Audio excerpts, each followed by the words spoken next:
সম্মিলিত ইসলামী ব্যাংকের আওতাধীন 4টি ব্যাংক থেকে আগামী 15 আগস্টের মধ্যে বাংলাদেশ ব্যাংকের নিয়োগ দেওয়া প্রশাসকদের প্রত্যাহার করা হবে। নতুন চেয়ারম্যান ও ব্যবস্থাপনা পরিচালক দায়িত্ব নেয় ধাপে ধাপে ব্যাংকটির পূর্ণ নিয়ন্ত্রণ নিয়মিত ব্যবস্থাপনার হাতে তুলে দেওয়া হচ্ছে। এরই মধ্যে 30 জুলাই এক্সিম ব্যাংক থেকে প্রশাসক প্রত্যাহার করা হয়েছে। পর্যায়ক্রমে সোশ্যাল ইসলামী ব্যাংক, ফার্স্ট সিকিউরিটি ইসলামী ব্যাংক, গ্লোবাল ইসলামী ব্যাংক এবং ইউনিয়ন ব্যাংক থেকেও প্রশাসক সরিয়ে নেওয়া হবে। বাংলাদেশ ব্যাংকের নির্বাহী পরিচালক ও মুখপাত্র আরিফ হোসেন খান বলেন, 5টি ব্যাংকের ঋণ, আমানত ও তথ্য প্রযুক্তি ব্যবস্থার সমন্বয়ে কাজ প্রায় শেষ হয়েছে।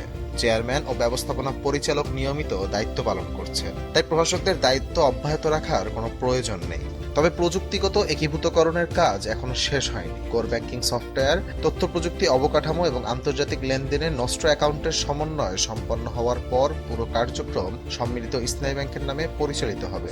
অর্থনীতিবিদরা বলছেন, এই পরিবর্তনের ফলে কয়েকটি গুরুত্বপূর্ণ সুবিধা পাওয়া যেতে পারে। প্রথমত, একই প্রতিষ্ঠানের প্রশাসক ও ব্যবস্থাপনা পরিচালকের দ্বৈত কর্তৃত্বের অবসান ঘটবে, ফলে সিদ্ধান্ত গ্রহণের গতিও বাড়বে। দ্বিতীয়ত, একীভূত ব্যবস্থাপনার মাধ্যমে পরিচালিত ব্যয় কমতে পারে এবং ঋণ ও আমানত ব্যবস্থাপনা আরও সমন্বিত হবে। তৃতীয়ত, প্রযুক্তিগত সমন্বয় সম্পন্ন হলে গ্রাহকরা একই প্ল্যাটফর্মে আধুনিক ব্যাংকিং সেবা পাবেন এবং ব্যাংকের কার্যক্রম আরও দক্ষ ও স্বচ্ছ হওয়ার সম্ভাবনা তৈরি হবে। এছাড়া দীর্ঘমেয়াদে আর্থিক স্থিতিশীলতা ফিরিয়ে আনা এবং আমানতকারীদের আস্থা পুনরুদ্ধারেও এই পদক্ষেপ সহায়ক হতে পারে। তবে কিছু চ্যালেঞ্জও রয়ে গেছে। 5টি ব্যাংকের তথ্য প্রযুক্তি ব্যবস্থা পুরোপুরি একীভূত না হওয়া পর্যন্ত কিছু সেবায় সাময়িক বিঘ্ন দেখা যেতে পারে। বিভিন্ন ব্যাংকের ঋণ, খেলাপি ঋণ এবং আর্থিক দায় একীভূত করার প্রক্রিয়াও জটিল। একই সঙ্গে নতুন ব্যবস্থাপনার উপর দ্রুত আস্থা তৈরি করা এবং গ্রাহকদের স্বাভাবিক ব্যাংকিং সেবা নিশ্চিত করাও বড় চ্যালেঞ্জ হিসেবে দেখা হচ্ছে।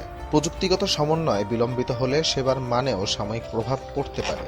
সম্মিলিত ইসলামী ব্যাংকের চেয়ারম্যান কাজী সাইরুল হাসান জানান, 5টি ব্যাংকে একীভূত করা একটি বড় চ্যালেঞ্জ। তবে সফলভাবে এই প্রক্রিয়া সম্পন্ন করা গেলে ব্যাংকটির আর্থিক ভিত্তি আরও শক্তিশালী হবে এবং দেশের ব্যাংকিং খাতে স্থিতিশীলতা ফিরিয়ে আনতে সহায়তা করবে।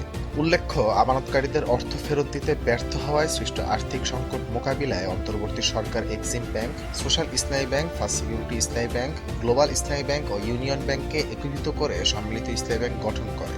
35,000 কোটি টাকা পরিশোধিত মূলধন নিয়ে যাত্রা শুরু করা এই ব্যাংকে সরকার বিনিয়োগ 20,000 কোটি টাকা এবং বাকি 15,000 কোটি টাকা আমানতকারীদের অর্থের বিপরীতে শেয়ারে রূপান্তর করা হবে।